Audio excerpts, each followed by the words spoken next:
सत्संग कभी नहीं छोड़ोगे तो होते होते एक दिन जरूर परम मोक्ष मिलेगा। बंदो गुरुपद कंज कृपा सिंधु नर रूप हरि, महामोह तम पुण्य जासु बचन रवि करन कर। प्यारे सत्संगी लोगों, आप लोग बहुत अच्छा करते हैं कि प्रत्येक रविवार को यहाँ आकर सत्संग करते हैं। जब तक लोग जीवन धारण करे तब तक यदि सत्संग किया करे तो अवश्य ही मरने के बाद अगर कोई शरीर पावेंगे तो मनुष्य का शरीर पावेंगे, दूसरा नहीं होगा। अभी यहाँ केवल हम लोग ही सत्संग करते हैं ऐसी बात नहीं है, परंतु वे भी हैं जो चले गए हैं और हैं। गोस्वामी तुलसीदास जी ने लिखा है, विश्व उपकार हित व्यग्र चित्त सर्वदा, त्यक्त मदमन्यो कृत्य मन पुण्य राशि, यत्र तिष्ठन्ते तत्रैव अज सर्व हरि, सहित गच्छन्ते क्षीराब्धि वासी। हम लोग अपने शरीर को लेकर यहाँ सत्संग करते हैं और वे लोग विश्व ब्रह्मांड को अपने अंदर देखते हैं। जो लोग बहुत दिनों से सत्संग करते आ रहे हैं, अभी कर रहे हैं और आगे भी करेंगे, वे सभी महासुख के भागी होंगे। भक्ति पूरे किए बिना जब वे मर जाएंगे यानी उनका शरीर छूट जाएगा, तब उनके साथ ऐसा होगा जैसा कि देह में रहने के समय में अच्छा या बुरा कर्म किया है, वैसा फल भोगने के बाद फिर मनुष्य शरीर मिलेगा। इस सत्संग में सम्मिलित होने का सभी को अधिकार है, चाहे वे ईसाई हो, मुसलमान हो या वैदिक हो। वैदिक तो हम लोग हैं ही।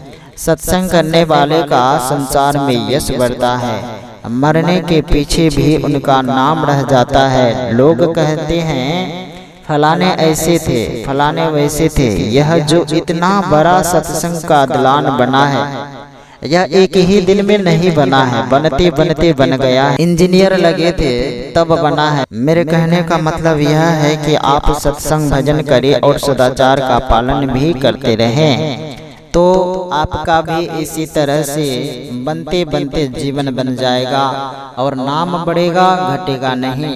सत्संग बराबर करते करते जब आदत पड़ जाएगी तो बिना सत्संग किए रहा नहीं जाएगा और कभी न कभी आप जीवन मुक्त हो जाएंगे। फिर संसार में नहीं आना पड़ेगा और संसार के दुखों में नहीं पड़ना होगा।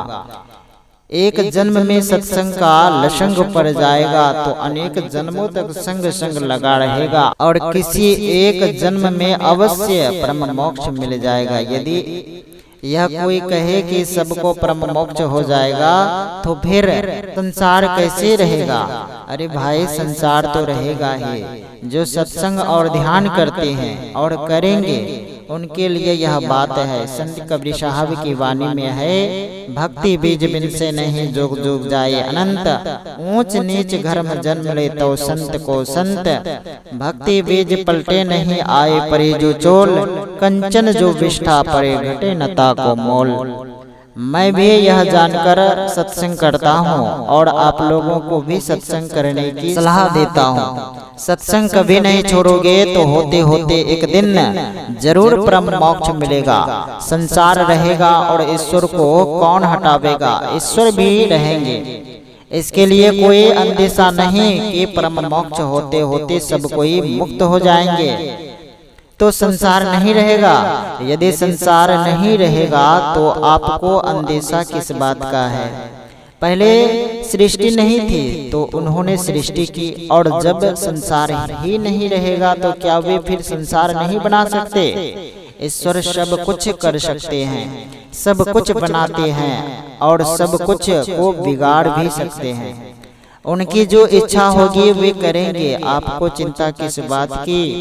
इन बातों को जानकर सत्संग कीजिए। मैं भी करता हूँ। सब लोगों के परम मोक्ष हो जाने के बाद भी संसार रहेगा, है और होगा। संसार का होना, रहना या समाप्त करना ईश्वर की लीला है, खेल है। हम लोगों को सत्संग करते रहना चाहिए जब तक संसार में हम लोग रहे और बहुत से लोग भी रहे तो उनमें सत्संग का प्रचार होता है रहे। यह बहुत अच्छी बात है। बस आज इतना ही कहा। यह प्रवचन दिनांक 21/1/1982 ईस्वी को साप्ताहिक सत्संग के अवसर पर भागलपुर नगर के गंगा तट स्थित कुप्पाघाट आश्रम के सत्संग हॉल में हुआ था। श्री सद्गुरु महाराज की जय।